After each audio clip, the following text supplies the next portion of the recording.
咗青衣 Ivy Year One 讀 Civil Engineering 嘅學生參觀我哋古洞北、粉嶺北新發展區嘅工地，等佢哋可以體驗一下同事嘅工作情況啦，讓佢哋喺未來佢哋嘅職業路向選擇裏邊更加清晰啦。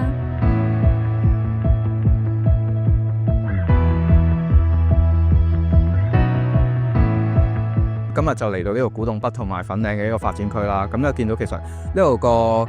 用鑽橋嘅技術，第一次你運用喺個公路上面啦，去鑽橋嘅技術啦，咁然之後又見到好多平時見唔到即係唔會喺個教材度見得好清楚嘅一啲嘅用具或者係啲技術去點樣去做到啦。咁就今日見到咁多嘢咧，就見到即係可能平時喺書度睇嘅，唔知係就係可以睇，可以喺現場度望到，即係令我個記憶更加深刻咯。咁就好多唔同嘅嘢啦，咁又工程上可能又要考慮啲唔同嘅 factor， 即係可能一啲嘅東鐵線啦，一啲嘅水管咁樣，一啲嘅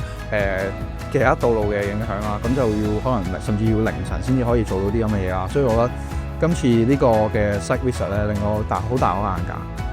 今日好開心，帶領我嘅師弟師妹嚟到我工作嘅地方嗰度進行參觀。我好驚訝各位同學咧，都對於我哋工地嘅一點一滴啦、小嘅事物咧，非常之有興趣。希望佢哋各位都可以投身工程界，